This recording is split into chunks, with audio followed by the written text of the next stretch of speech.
Great to have you along for the ride. Thanks a lot for stopping by. Really glad to have this young lady on. Her name is Maria Espinoza. She is the founder and national director of the Remembrance Project. The remembranceproject.org is the website. Maria, good to see you. How are you?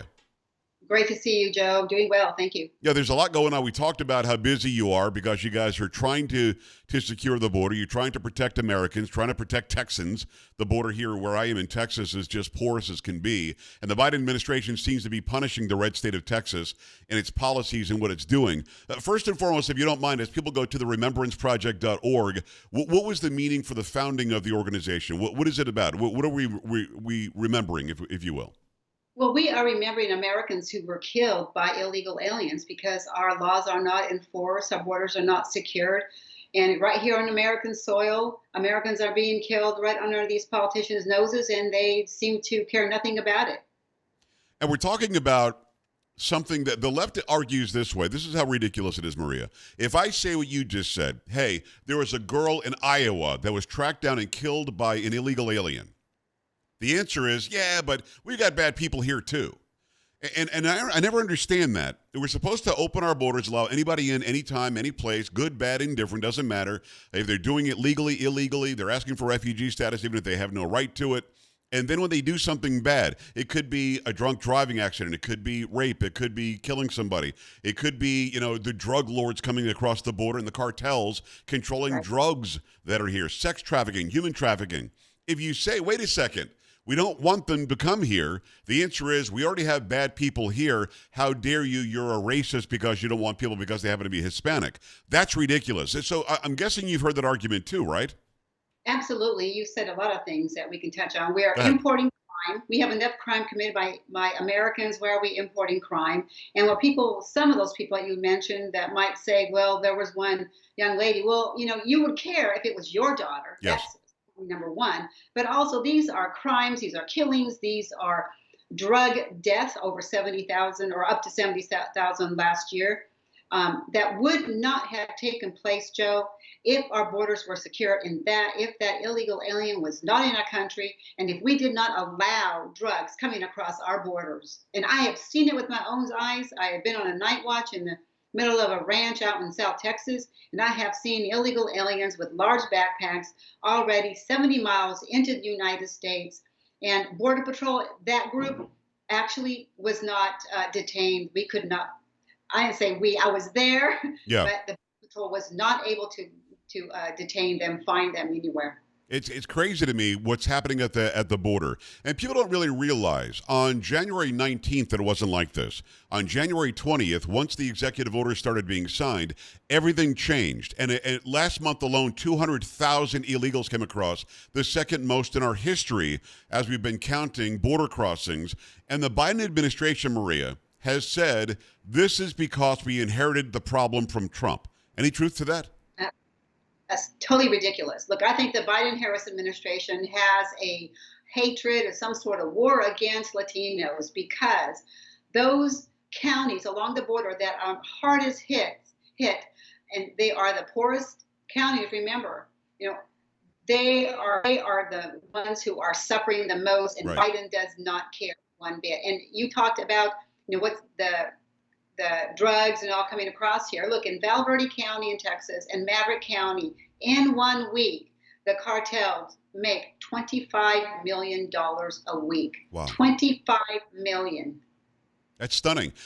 And why stop then? Because under Trump, you could still try to make the $25 million a week, but you were going to face some real resistance. It was going to be much, much harder. And the cartels went, well, it's not worth our time. As soon as Biden came in and lightened everything up and opened the borders, I mean, you can't even test these people for COVID when they come here. As soon as that happened, the drug cartel started stealing kids again, abducting people, kidnapping, raping little girls, little boys, women, everybody they want to rape, and forcing them, or else we'll kill your parents, to take drugs across the border. I mean, a good argument, what you just said is true. Those counties are all predominantly Hispanic. Period, end of story. But also the people coming across are predominantly Hispanic, so this administration doesn't even care about the humanity of those who are being used as tools by the bad guys. Why do you think they're doing it? Any clue? Is it just about hopefully getting votes in the future? Well, I think it's more than that. It's, part of this has to also fall on the shoulders of the Republicans. When Paul Ryan was in office there, he had a majority in the House, majority in the Senate, and America First president, and he did nothing. He sat on his hands and did nothing, Joe. So blame has to be there. We want America First elected officials who would place your families or businesses first and not be sold out to the cheap labor lobby or the Chinese and all. But, not now. In the Val Verde County, once again, 150 countries were represented by these illegal aliens. 150. Wow. Joe. So it's not just the Northern Triangle. We keep hearing about Honduras and Guatemala and El Salvador. That's not what's going on. We're talking about people coming from across the world. And today, as we speak with Maria Espinoza, who's the national director and the co-founder of the Remembrance Project, theremembranceproject.org. Go to that website right now. Today, we're looking at the melting down of the Middle East again. Afghanistan, because of Biden's lackluster trying to get us out of there, is in shambles. Are we getting people from the Middle East? Do we know who they are? If they are coming from the Middle East, could we be getting terrorism through the southern border?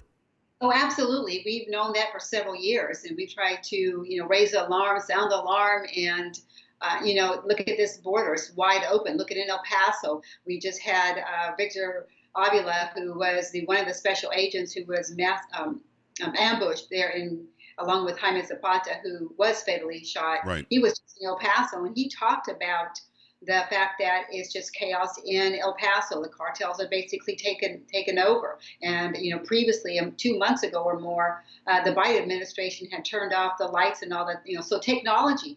If we have that technology, they just switch it off. So there's a lot going on. We are helping, the Remembrance Project, that is, are helping and supporting the Texas County sheriffs to secure that border, because it looks like, Joe, we're going to have to go at it on our own, because certainly, and I'll tell you, Texas Governor Greg Abbott should be doing a lot more, and he's not. This is the paper tiger we're talking about. He can do a lot more. We don't want the DPS troops assisting the Border Patrol agents processing more illegal aliens into our country. Well, when I had the governor on, and it's Maria Espinoza, go to theremembranceproject.org, he said we're changing the laws. We're going to start arresting people for being here illegally. The way we do that is because they're trespassing, which I thought was kind of brilliant. Are they doing that yet? Is anything that Texas has done slowing down the flow? No, it's not slowed down, Joe. Of course they're arresting them. And then guess what? They do their time, and then what do? What does Texas do is hand them over to the Border Patrol, and what happens? It's another catch and release. It's just delayed. We want that border secured. We have the resources. That's why the sheriffs are having to go at it alone.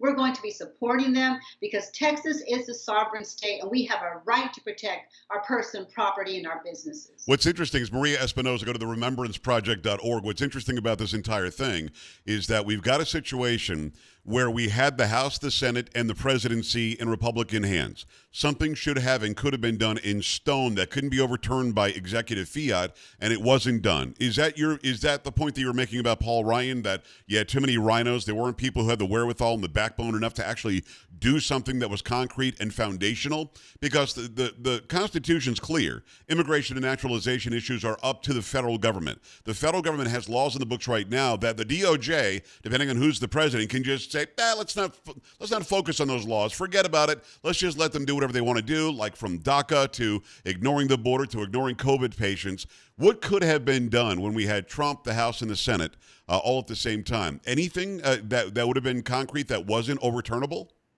Yes. Well, look, enforce current laws and follow the Constitution. Now, the federal government does have a say-so, and they control the naturalization because the government wanted, or our founders wanted that to be uniform throughout the country. Right. As far as immigration, Joe, we can support and support our Texas sheriffs, but also Texas as a state has a right to secure its border. And you read the Constitution, and when the federal government has failed, has abdicated its duty, Texas must step up. And that's where the Texans are right now. Landowners and business owners and just the average family. Look, we have school lockdowns that are terrorizing our children. What about our children? Don't our elected officials care about American children and what they're going through? Well, Maria, you and I agree wholeheartedly, but we remember SB 1070 in Arizona. Arizona tried to do it. They wrote immigration laws that were exactly the same as the national immigration laws. Eric Holder and Barack Obama sued Jan Brewer, who was the governor at the time, and they won. The Supreme Court said you don't have the right to do this because this is up to the federal government. In other words, Obama and Holder sued her to say it's up to us to do this and enforce these laws. They won and still didn't enforce the laws. So what is the recourse knowing now we have precedent from that case? Okay, there are some elements that Arizona was weak, in my opinion. Yeah. But we have to go back and look at that all over again and piece it apart, and it's very detailed. Right now, Joe, we absolutely do not have to stand down and allow the federal government. It's unconstitutional what they're doing. It's illegal what they're doing. Obama, gave permission for these illegal alien DACA recipients through a memo. It was not even an executive order. I agree. Jay Johnson. Right. And of course, as you know, through the Supreme Court for SCOTUS, that we saw that the Trump administration, there were people in that administration that knew exactly how to word that lawsuit to try to overturn DACA, that it didn't win before SCOTUS. Oh, you're saying that they actually poison pilled their own attempt to overturn it? Oh, absolutely. Go look at Wow. the memo. And I wish I had prepared for that, knowing that we're going to go into that. No, we'll go into that next time. We'll go into, listen, I'll have you back on because the border and what's happening there is something that every American, I don't care if you're in Oregon or Maine or Florida or California, you should be worried about this because this is infiltrated. We're basically being colonized along the southern border by a group of drug cartels, and they're getting away with it. They know there's no recourse whatsoever. And we keep on saying, what about the children? We're stacking 4,000 kids in a place that should hold 250. We've got people that have no social distancing at all, 10% of whom, according to Ted Cruz, have COVID-19. We're seeing a surge in COVID-19 cases in border states because we're bringing it across the border. So something has to be done. Last question. We're going to have you on a million times. Last question for Maria Espinoza from the remembranceproject.org. Last question is this. What specifically is the Remembrance Project doing that my viewers and listeners can latch onto right now to help stop the invasion at the border? Yes, Joe. So it's very important for them to sign up for our email newsletters, and that what we're going to do is once the sheriffs launch their efforts to go at it as alone, and they're creating a 391 commission as well, and it's separate. But then you all will know exactly what you need to do to support these sheriffs. And we're also asking Attorney General Ken Paxton to support these sheriffs and defend them if and when they move forward and they are, let's say, sued. Because we know the ACLU and all of them are going to, the leftists are going to come after the sheriffs because they want the open borders. And they want to destroy our country. But that's what they can do. Go to our website, sign up, and keep an eye on our work, because we are in the trenches and we are doing this to save our country. TheRemembranceProject.org, TheRemembranceProject.org, remembering those who have been hurt, killed, affected adversely by those who are here illegally. I'm guessing you agree with me that we want immigration in this country. We want it to be done legally. We want it to be done above board. When you have somebody like a Henry Cuellar, who's a Democrat, who is now saying that Joe Biden is failing miserably at the border, and you've got some law enforcement on the border that isn't necessarily conservative or Republican saying the same thing, it might be time for us to wake up, right? Right. My father came here legally from Mexico. So we want laws enforced, and that's the only way that you should come here. And we have the right to extremely vet those, bad guys, because we don't have to take anyone into our country. And that's the baseline right there. But Cuellar is feeling the pressure because those Latinos or Hispanics along the border, they're fed up, Joe. They're absolutely fed up, and they're angry with their Democratic politicians. That's why you're seeing some of these counties, 4 counties in Texas flipped the last election. Yep. 2 more counties or cities turned Republican. And South Florida did very well for Trump as well, where there's a huge Latino community as well. Maria, I appreciate you. Let's do this again soon, can we? Absolutely, Joe. God bless you, and thank you for your work. God bless you back. Thank you. TheRemembranceProject.org, TheRemembranceProject.org. Go there right now. We're back after this. Stay right here.